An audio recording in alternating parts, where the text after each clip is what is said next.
तो 2 घंटे का इंतजार और सुबह 11 बजे वित्त मंत्री निर्मला सीतारमण बजट 2023-24 पेश करेंगी। इस वक्त की बड़ी खबर है, राष्ट्रपति भवन पहुंच चुकी है वित्त मंत्री निर्मला सीतारमण।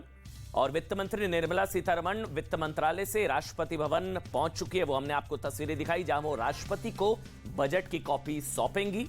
और इस बजट को अमृतकाल का बजट बताया जा रहा है। आप जानते हैं मोदी सरकार का टारगेट है कि साल 2047 तक जब आजादी के 100 साल पूरे हो तो देश विकासशील देश से विकसित देश बन जाए। इसी को ध्यान में रखकर वित्त मंत्री अमृतकाल का बजट पेश करने जा रही हैं। 2 घंटे का इंतजार है। मोदी सरकार के दूसरे कार्यकाल का यह पूर्णकालिक आखिरी फुल बजट होगा। ये आखिरी, क्योंकि उसके बाद चुनाव है 2024 में, तो ये एक तरीके से अंतिम पूर्णकालिक आखिर फुल बजट होगा आखिरी। इस साल आप जानते हैं 9 राज्यों में चुनाव है। ये भी कहा जा रहा है वोट वाला बजट होगा और लोक लुभावन होगा, पॉपुलिस्ट हो सकता है संभवतः। 9 राज्यों में चुनाव है, फिर 24 का चुनाव है और साथ ही साथ अगले साल लोकसभा चुनाव भी होने हैं। ऐसे में सवाल उठता है कि क्या वित्त मंत्री लोक लुभावन बजट पेश करेंगी या फिर देश की अर्थव्यवस्था को रफ्तार देने के लिए सरकार एक बार फिर ग्रोथ ओरिएंटेड बजट पेश करेंगी। ये सवाल रहेगा क्योंकि चुनावी बजट हो सकता है। 9 राज्यों में चुनाव है, वोट वाला बजट होगा नहीं होगा। 2023 में 9 राज्यों में चुनाव, 24 का चुनाव। हालांकि मोदी सरकार का ट्रेंड रहा है कि बैलेट बॉक्स से ज्यादा बैलेंस शीट पर फोकस रहा है। फिर भी बजट पर मिडिल क्लास, कारोबार जगत, कॉर्पोरेट से लेकर किसान तक की सबकी नजरें हैं। खबर है कि सरकार मिडिल क्लास को इस बजट में राहत दे सकती है, ये खबर है। इसके अलावा देश की वित्त मंत्री निर्मला सीतारमण वित्त मंत्री के तौर पर अपना 5वां और मोदी सरकार का 11वां बजट पेश करेंगी। बजट भाषण में पता चलेगा कि पेंशन बढ़ेगी या नहीं बढ़ेगी, टेंशन बढ़ेगी नहीं बढ़ेगी, क्या आपको पहले से कम टैक्स चुकाना पड़ेगा। देखिए, इसको लेकर बहुत अटकलें हैं कि एटीसी की सीमा क्या बढ़ाई जाएगी, 1.5 लाख से 2 लाख या 2.5 लाख, या टैक्स छूट आयकर में जो सीमा है उसको संभवतः क्या बढ़ाया जाएगा, क्या आपके बच्चों को कम खर्च में शिक्षा मिल पाएगी। इन सभी सवालों के जवाब और बजट का हर एक अपडेट आप तक पहुंचाने के लिए न्यूज 18 ने खास तैयारी की है। वित्त मंत्री का बजट हिंदी में देखिए, साथ ही बजट को आसान शब्दों में समझाने के लिए हमारे साथ एक्सपर्ट्स का एक बहुत बड़ा पैनल यहां पर मौजूद है जो बजट की हर बारीकियों का विश्लेषण करेंगे। लेकिन आज की सबसे बड़ी खबर यह है कि वित्त मंत्री निर्मला सीतारमण राष्ट्रपति भवन वहां पर पहुंच चुकी हैं। बजट की प्रतियां वहां पर सौंपी जाएंगी। उसके बाद जो है 11 बजे के आसपास बताया जा रहा है, 11 बजे यानी कि 2 घंटे बाद वित्त मंत्री निर्मला सीतारमण ये देश का बजट पेश करेंगी। ये एक और सबसे इंपॉर्टेंट चीज, ये आखिरी पूर्णकालिक बजट होगा मोदी 2.0 का, यानी कि मोदी सरकार के दूसरे कार्यकाल का अंतिम पूर्ण बजट होगा, क्योंकि फिर 24 में चुनाव है। और यह भी कहा जा रहा है, इससे पहले आईएमएफ की भी रिपोर्ट आई है। देखिए, ये बजट पेश करने से पहले आर्थिक सर्वेक्षण आ चुका है जिसमें 6.8 जीडीपी का फोकस है 2023 का। और इसके अलावा आईएमएफ की जो रिपोर्ट आई है जो बता रही है कि दुनिया में सबसे तेजी से उभरती हुई अर्थव्यवस्था भारत ही होगी, 6.1, चीन 5% के आसपास होगा। पूरी दुनिया में सबसे तेजी से बढ़ती अर्थव्यवस्था भारत की होगी। हालांकि महंगाई जो है वो चिंता का विषय है, मुद्रास्फीति को लेकर वो चिंता का विषय है। उसको लेकर क्या बैलेंस बना पाएगी मोदी सरकार, क्या होगा क्या नहीं होगा, फिस्कल डेफिसिट का क्या, राजकोषीय घाटा, जेब में कितना पैसा है, इन तमाम चीजों पर बात करेंगे। मेरे साथ यहां पर आपको बता दें एक बहुत बड़ा पैनल यहां स्टूडियो में है। आप सबका बहुत बहुत स्वागत। सबसे पहले मैं एक एक करके सबकी राय ले लेता हूं, क्योंकि देखिए इंपॉर्टेंट ये है कि ये चुनावी बजट होगा, पॉपुलिस्ट होगा, रिफॉर्मिस्ट होगा, ये सबसे बड़ा सवाल है। एक एक सबकी उम्मीदें क्या क्या, मैं यहां से शुरू करूंगा। हर्षवर्धन त्रिपाठी सीनियर जर्नलिस्ट है। सर, क्या उम्मीदें बजट से, रिफॉर्मिस्ट पॉपुलिस्ट? देखिए, मैं तो ये मानता हूं कि मोदी सरकार में रिफॉर्मिस्ट और पॉपुलिस्ट एक साथ है, पर्यायवाची है। इस बार निर्मला जी वही करें जो कहती हैं। वो कहती हैं वो भी मध्य वर्ग से हैं, मध्य वर्ग के लिए साफ साफ टैक्स छूट लें, दाएं बाएं वाली नहीं दें। और उसके अलावा सरकार दुनिया के लिए कैसे निवेश का हब बने, मैं यही देखना चाहता हूं। दाएं कौन सी बाएं कौन सी? दाएं बाएं मतलब ये कि स्टैंडर्ड डिडक्शन कुछ दे दिया, कुछ छूट दे दिया। उन्होंने कहा 5 लाख तक टैक्स छूट है, वो साफ साफ 5 लाख तक टैक्स छूट कर दें, मध्यम वर्ग खुश हो जाएगा। मध्यम वर्ग हो जाएगा। मैम देखिए, बिल्कुल उम्मीद है, क्योंकि सीता वो खुद एक महिला है, तो मुझे लगता है कि इस बार क्योंकि महिलाओं का बजट बिगड़े ना और वो किचन वो टेंशन में ना जिए, इसलिए मैं चाहती हूँ कि मुझे लगता है कि इस बार शायद मध्यम वर्गीय पर उनको फोकस करना भी चाहिए। चुनाव भी है, ये सबको मद्देनजर रखते हुए मुझे लगता है कि उम्मीदें बहुत हैं। अमृतकाल है लेकिन विषपान भी है इसमें, क्योंकि महंगाई बहुत ज़्यादा है। नहीं तो आपके हिसाब से, जैसे हर्षवर्धन जी ने कहा कि 5 लाख जो है, आपके हिसाब से क्या एक चीज होनी चाहिए? मेरे हिसाब से एक चीज जो है, सबसे पहले देखिए, किसान से लेके कॉर्पोरेट तक बहुत सारे मुद्दे हैं, लेकिन मुझे लगता है कि मध्यम वर्ग को खुश करना इस बार सरकार के लिए बहुत जरूरी है। अमन भाई, हाँ, विश्वपान, मैं आंकड़े बता दूं, विश्वपान जैसी कोई अवस्था नहीं है। सरकार ने जो टारगेट किया था 6.8 से फिस्कल डिफिसिट 6.4 पे लेके आ गई है। वो भी ये सारा कोविड, ये सारा खर्चा और तो जेब में पैसा है, जेब में पैसा है। डायरेक्ट टैक्स कलेक्शन 34% बढ़ा हुआ है। महंगाई दर दिसंबर में 6% के नीचे आ गई। फूड इन्फ्लेशन 5% के नीचे आ गई। सरकार को तुरंत की ऐसी कोई चिंता नहीं है। सरकार अच्छी स्थिति में है, उसकी जेब में पैसा आया है, लोगों की जेब में पैसा डालिए।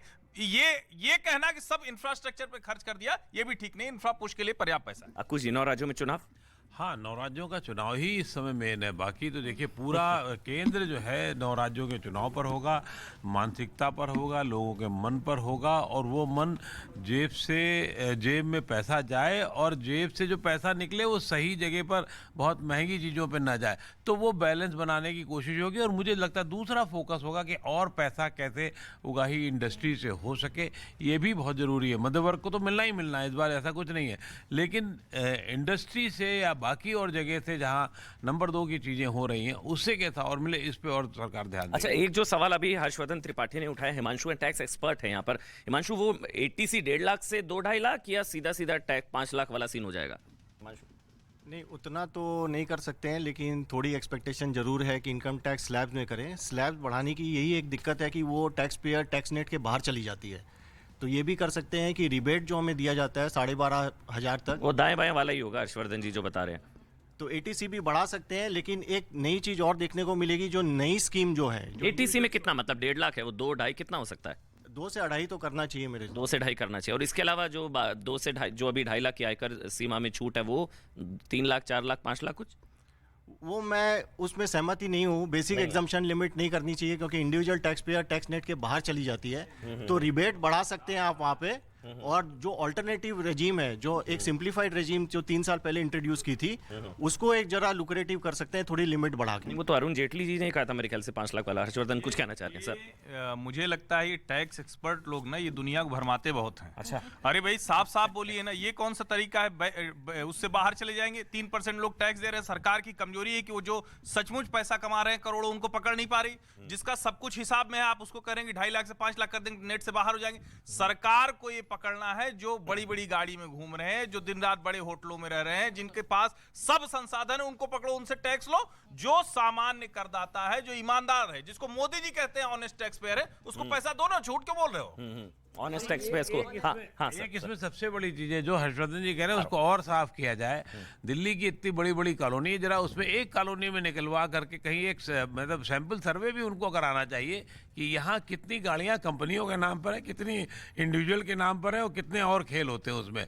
तो वो जो खाई है उसको कैसे दिखे कम, ये भी जरूरी है। लेकिन 2.5 से 3, 3.5, 5 की तो वो तो अरुण जेटली, 2.5 से 3 और 3.5 में कुछ नहीं होने जा रहा है। वो नहीं होने वाला है, वो नहीं होगा, ज्यादा ही होगा वो। अच्छा, उससे ज्यादा ही होगा, मतलब कितना हो जाएगा?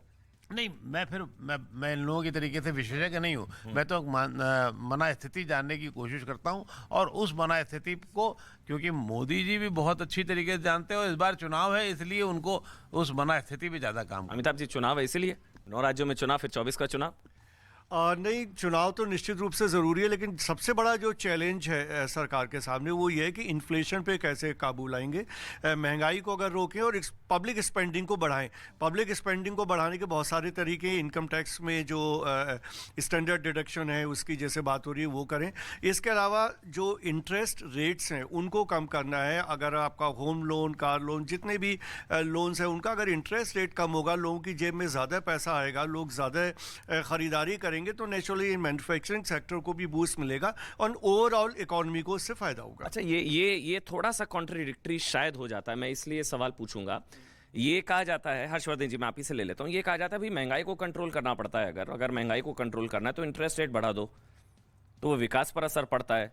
तो फिर विकास और महंगाई दर दोनों को बीच में बैलेंस, वो एक बड़ा चैलेंज होता है कि अगर लोगों की परचेसिंग पावर बढ़ेगी, जेब में पैसा जाएगा, तो डिमांड बढ़ेगी, फिर महंगाई बढ़ जाती है। तो ये बैलेंस वाला सीन है जो अमिताभ जी समझा रहे थे। जो अमिताभ जी कह रहे हैं, मैं उसको थोड़ा सा और स्पष्ट कर दूं। इस सरकार के जो 2019 वाली सरकार है उसमें लगातार महंगाई दर बढ़ी रही। जब अभी हम लोग फरवरी 1 को बात कर रहे हैं तो पिछले साल दिसंबर महीना छोड़ दें तो 10% के ऊपर महंगाई गई। रिजर्व बैंक ने, शक्तिकांता दास ने जो कहा था, जो उन्होंने रेट बढ़ाया और उससे जो काबू किया वो हिस्सा हो चुका है। अभी रेट बढ़ाने पर नहीं, अभी सरकार को फोकस करना चाहिए कि कैसे आप लोगों की पॉकेट में थोड़े पैसे डाल दें, और सरकार को कैपिटल एक्सपेंडिचर उसी तरह रखना चाहिए। सरकार के पास खजाने में पैसा है, ऐसा नहीं कि नहीं, और थोड़ा बहुत फिस्कल डेफिसिट जाएगा तो कोई दिक्कत नहीं, अगले साल कंट्रोल हो जाएगा। अगले साल अच्छा, अशोक वानखेड़े भी आए। आज वानखेड़े जी आ गए, थोड़ा सा लेट हो गया, मैं भी लेट हो गया था आज। आइए अशोक वानखेड़े, क्या उम्मीद कर रहे हैं भाई? चलते चलते बताइए ना भाई। उम्मीद चुनाव है, सरकार बिल्कुल बैठिए। हाँ, मिडिल क्लास को थोड़ा रिलीफ देगी, किसानों को देगी, और ये लुक्रेटिव बजट होगा ऐसा मुझे लगता है। लुक्रेटिव बजट होगा तो क्या लुक्रेटिव क्या मिल सकता है? बहुत सारा कंसेशन मिलेगा, कुछ इनकम टैक्स स्लैब में कंसेशन देके कुछ मिडिल क्लास को रियायत, क्योंकि मिडिल क्लास बार बार उसी पे जाता है कि 5 लाख करो, 6 लाख करो, 7 लाख करो, वही डिमांड है, वो होगा। किसानों के लिए कुछ हो जाएगा 5 लाख वाला, लग रहा है ऐसा लग रहा है मुझे, करना चाहिए सरकार को। उसके बाद क्योंकि अभी इन्फ्लेशन का, क्योंकि अरुण जेटली लगातार चिदम्बरम को 5 की गुहार लगा रहे थे, अब उसके बाद 8, 10, 12 साल हो गए, वो 5 लाख अब 2.5 लाख बन गए।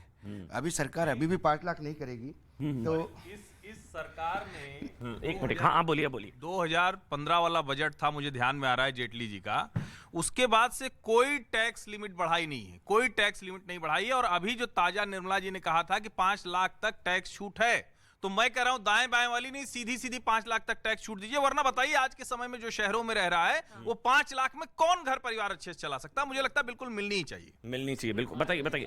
हाँ सर बताइए प्लीज। बहुत इंपॉर्टेंट बात यह है कि हम लोग बात कर रहे हैं कि मिडिल क्लास की, ठीक है, सब पे फोकस करना है, और लगातार 5 साल से सरकार जो है बेहतर करे, इस बार बेहतरीन की उम्मीद है। देखिए बात बार हो रही है कि इन्फ्लेशन क्या है। आप देखें यूके में इन्फ्लेशन क्या है, यूएस में इन्फ्लेशन क्या है, तो डबल डिजिट में है ना। आज हम जो है 5% है, और आपको देखो इन्वेस्टमेंट चाहिए, आपको सर्विस सेक्टर को भी डेवलप करना है, आपको ऐसा कुछ करना है कि देश आगे बढ़े। और इसके लिए आपको देखिए जो 80 करोड़ लोग हैं, वो वल्नरेबल जो पॉपुलेशन है, उसको हमको फोकस करना पड़ेगा। नहीं, हमको फोकस करना पड़ेगा। हम जो है ग्रोथ भी चाहिए, लेकिन हमको उसको भी देखना चाहिए कि हम 140 करोड़ की हमारी जनसंख्या है, तो जनसंख्या को भी ध्यान में रखना है। हमें PLI स्कीम पर भी फोकस करना है। देखिए आप मोबाइल के सेक्टर में, टॉयज के सेक्टर में कितने देश ने जो है प्रगति की है। तो आप जो है अगर फॉरेक्स आपका बढ़ रहा है, आपका लगभग $600 बिलियन के आसपास है, आपका जो है इंटरनेशनल ट्रेड जो है लगभग जो है 10 महीनों में लगभग $350 बिलियन के आसपास। तो विदेशी मुद्रा भंडार भी रिकॉर्ड है ये समय, मुद्रा भंडार ये रिपोर्ट में $70 बिलियन के आसपास है। तो हम सब में अच्छा कर रहे हैं। रही बात जो एक बहुत इंपॉर्टेंट बात यहाँ पे है कि बार हो रहा है कि इन्फ्लेशन हम कंट्रोल क्यों नहीं कर पा रहे हैं। देखिए इन्फ्लेशन कंट्रोल करना सरकार जो है लगातार काम करे और कंट्रोल होगा, लेकिन जो आप RBI की बात करें तो RBI ने क्या काम नहीं किया है, सरकार ने क्या काम नहीं किया है। आप उनके मानसिकता पे देखिए, उनके आप जो है सोचिए कि वो सरकार जो है गरीबों के लिए क्या कर रही है। तो आपको गरीबों को भी ध्यान में रखना है, आपको मध्यम वर्ग को ध्यान में रखना है। आपको तो सर मध्यम वर्ग तो वही मांग कर रहा है ना, 2.5 से। देखिए 5 लाख के बार बात हो रही है, ऑलरेडी जो है रिबेट है, और उसमें 5 लाख तक कोई टैक्स किसी को देना पड़ रहा है। इतने लोग इधर बैठे, किसी को टैक्स देना पड़ रहा है 5 लाख, किसी को नहीं देना पड़ रहा है। आपको नहीं देना पड़ रहा है, क्यों नहीं दे? जिसकी 5 लाख है वो नहीं दे पा रहा ना।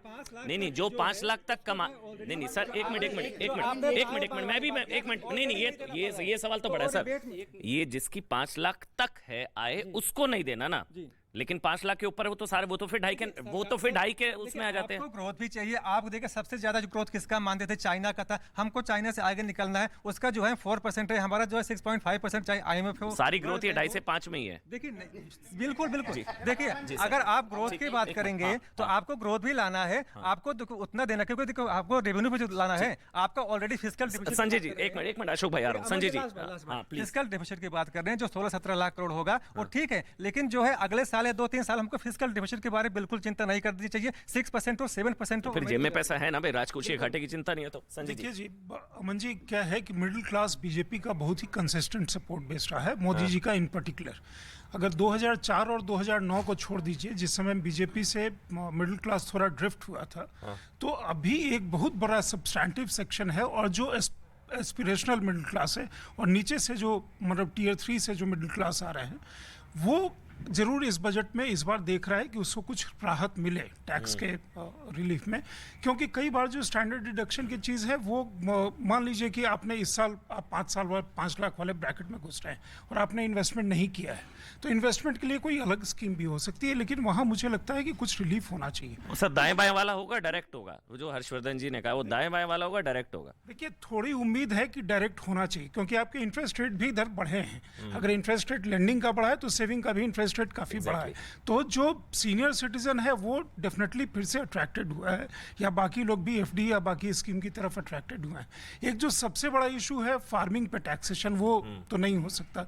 चुनाव का वर्ष है, इसके बाद भी एक बजट आएगा, अगले साल भी एक पूर्णकालिक बजट ही आएगा, लेकिन इस बार का जो बजट है वो बूस्टर के टर्म्स में जाएगा, क्योंकि अगले साल वाला जब आएगा तब तक इस साल वाले को कंपनसेट करना होगा उसको।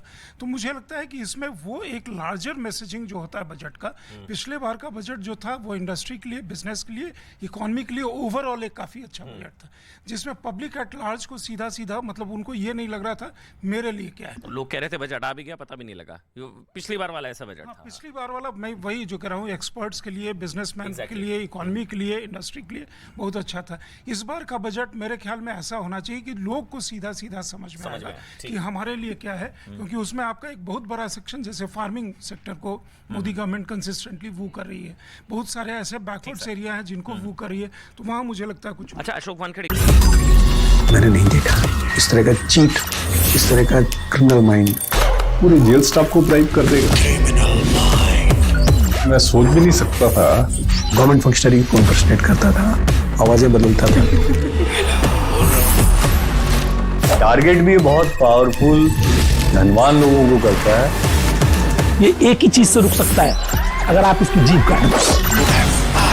न्यूज चैनलों के इतिहास में पहली बार न्यूज 18 इंडिया की web series FIR number 208 streaming 3rd February 9 PM